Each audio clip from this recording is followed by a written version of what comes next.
Chapter 20, Destinations, on page 174. A half hour later, I'm shivering, standing at the corner of 57th and Ellis. My hand is cramping up from holding the roll of money so tightly.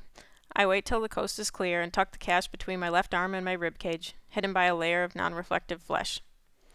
Alicia is late. I look at the bank clock and decide to give her until 11:22. Then I see her tapping toward me, and I start trotting the half block to meet her. It's too crowded, so I can't call out, "Hey, Alicia," or something. I get close, and I'm about to say a quiet hi, but there's something about the look on Alicia's face that stops me. I look behind her, and I see the problem. The blind girl has a shadow. It's her mom.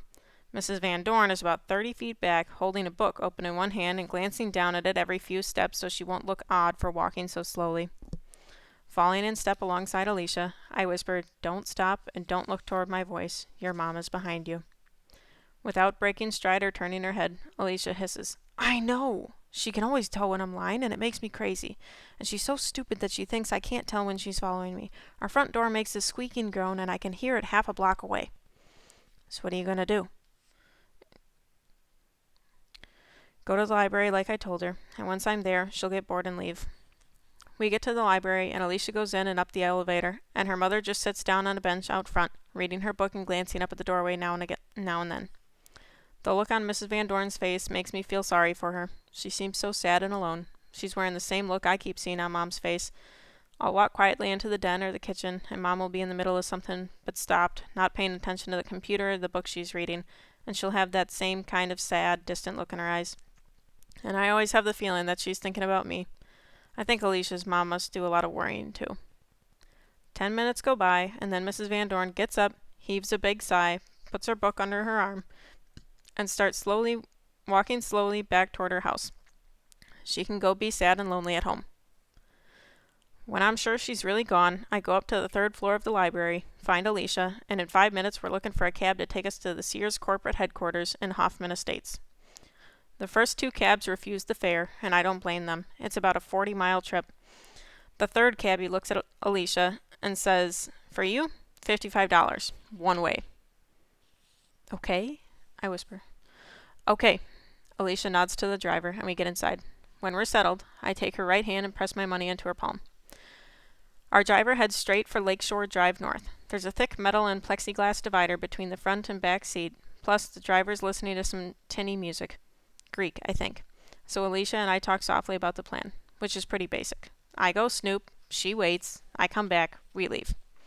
But where should I wait? I can't just hang around in some lobby for an hour. Of course you can. Lobbies are made for loitering. Great, I just love to loiter. So I say, fine, here's a better idea. When we get there, you can ask somebody where to go to get a job application. Alicia wrinkles her nose. A job application? Me?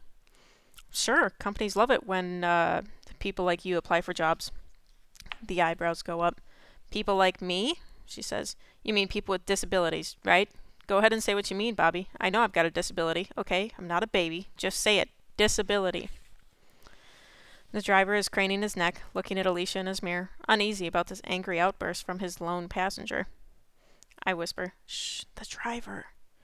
Okay, people who have disabilities. They'll be happy to interview you just because they actually have to prove that they try to hire everyone. It's a federal law or something.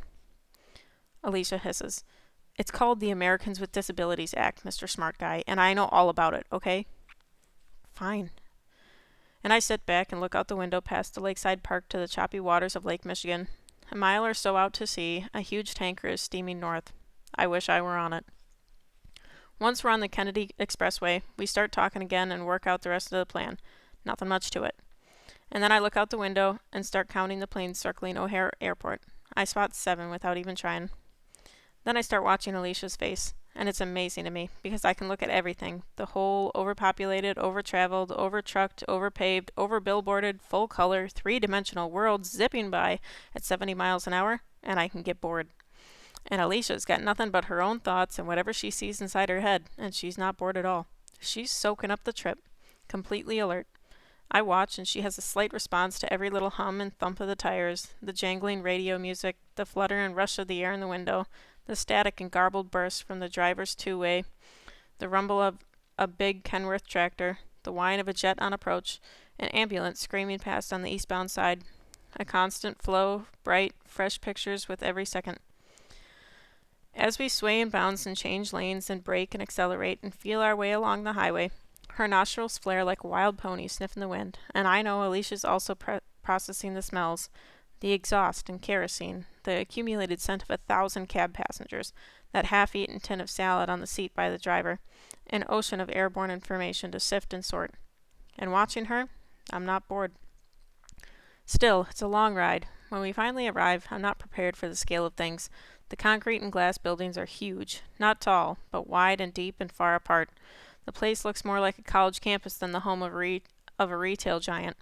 It's like they took the whole huge black Sears tower, broke it up into smaller, short chunks, and painted it with friendlier suburban colors, and then spread it out over 200 acres of farmland.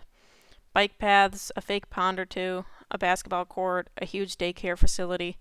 Very pleasant, unless you don't know where you're going. The young woman at the reception desk inside the foyer of the main building looks at Alicia, takes in the whole picture, and then says, "Miss, may I help you find someone?" Alicia goes to work.